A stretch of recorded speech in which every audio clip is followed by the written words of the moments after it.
name's Deb Donnelly. The type of riding that I primarily have done, I did some showing, both hunt seat, a little bit of saddle seat. I've done western riding as well. I do like trail riding, so kind of all over the place with that.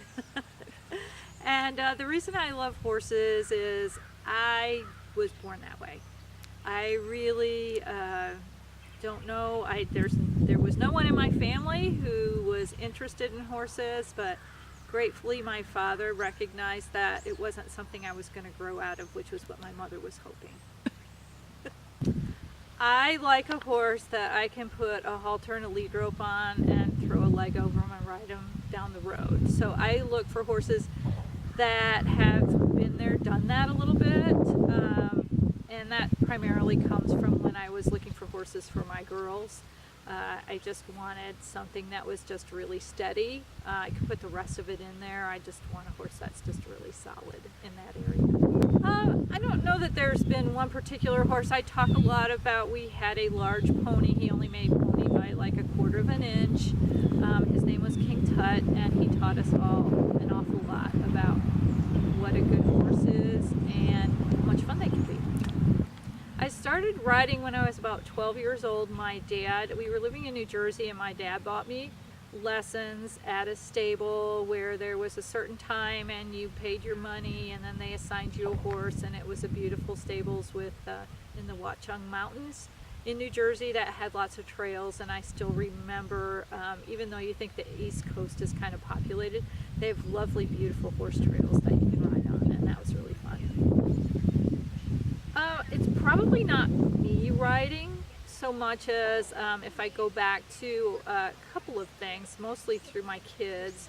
I remember my oldest daughter showing at the Indiana State Fair, and it was clear to me that she probably had won the class, but she, when they announced her in first place, was so surprised, and she came back and she told me, she said, "Mom, I had such a good ride that I looked and I thought, if I get 11th place, I don't care. I had so much fun today."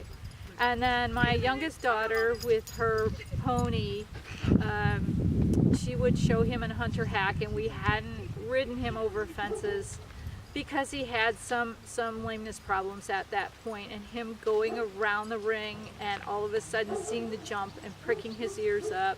And many of the ponies hadn't jumped that day, so when he jumped, the whole audience applauded, and he was just such a professional. That was really fun. He just came around and he's like, "Oh, we're jumping today. This is fabulous." My instructions to my daughter, she goes, "You know, he hasn't jumped for a year." And I said, "Just point him to it and stay out of his way. He knows how to jump." Well, that's a good question. For me personally, again, I'm going to go back to, it wasn't so much me riding. I coached 4-H Horse and Pony Color Guard for 5 years, and that means that you have 5 kids that need to ride in a row, side by side, 3 of them carrying flags, and one rider out at the point kind of blowing a whistle that gives them instructions for their turns. And we won in the Indiana State Fair and were runner-up twice with that, and it's just so cool to watch the kids and the horses come together with that, so that's probably my favorite. I currently don't have a horse. When I took my job up in Michigan, we gave the horses up, and it's been on my mind more recently than it used to be. And I think if I got another horse, I would really like one that maybe is an older animal that is just suitable for light riding, but I'd really like to build a relationship, and I really enjoy caring and spending time with horses.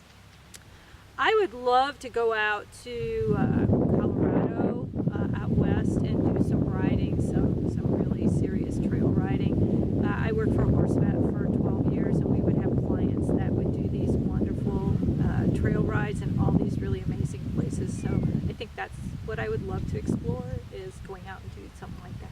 I have never been to the Kentucky Derby, and I think that would be amazing, but you're not going to see me in a dress and a hat, although that's what my daughters would probably insist on us doing. I'd also love to go to the Breeders' Cup.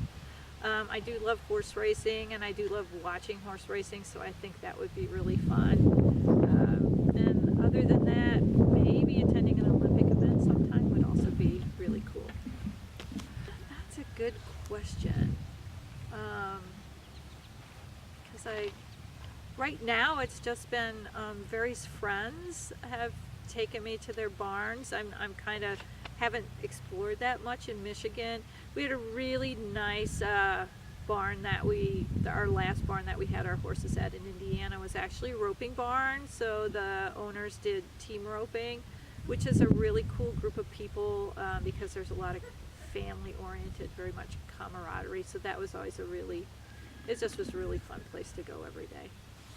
Going back to my old pony, they were in turnouts with just a shed, a 3-sided shed to come into, and when they would wean the baby cows, it would not be unusual for the babies to walk through the tensile wire fence and be in the pen with him, and he just really didn't care. So I would be really excited to do more positive reinforcement training if I was to get another horse. Because it's about relationship building, and that really should, to me, be the basis of why you want to have a horse. And it would improve your riding, it would improve your communication. I would love to see people give horses more an opportunity to say no, that's scary, or maybe I don't feel good today, or you don't feel good to me today, and maybe riding isn't the thing that we should be doing. So giving them a choice and then following that path together, I think is just amazing.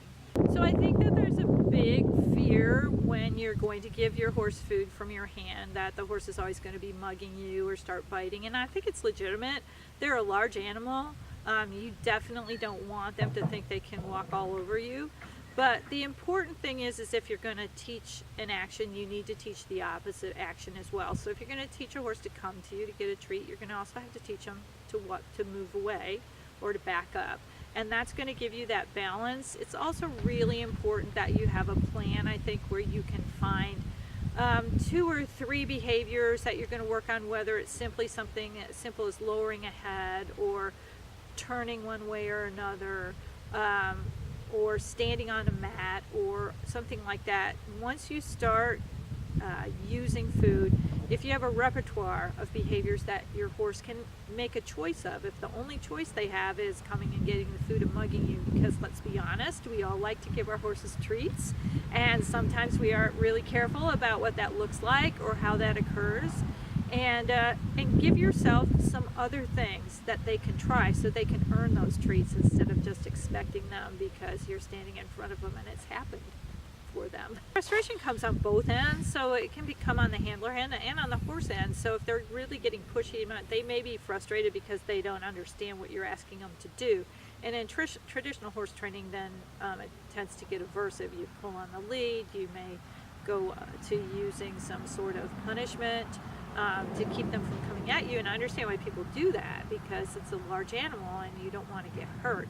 But there are, I think, better ways to approach that. I highly recommend anything by Alexandra Kurland. She has a great podcast. It's called Equiosity. So when you're driving to the barn, because probably most people don't have a barn in their backyard, sadly, it's a great weekly broadcast where they talk about some really cool things. If you're going to be in the car anyway, you might as well be learning. I just would love the horse world to just spend a little bit more time actually looking at horses, what they're trying to tell you, and listening and creating a good way to communicate. People can do that in a lot of ways. I'm obviously a clicker trainer, a positive reinforcement trainer, but I know that there are people that achieve the same thing using maybe slightly different methods, but taking the time to put the foundation behaviors in before you ask for more. I think I would love to see more of that, and just listening to the horses, watching their body movements, how they hold themselves. Are they really comfortable? Are they happy? And going from there.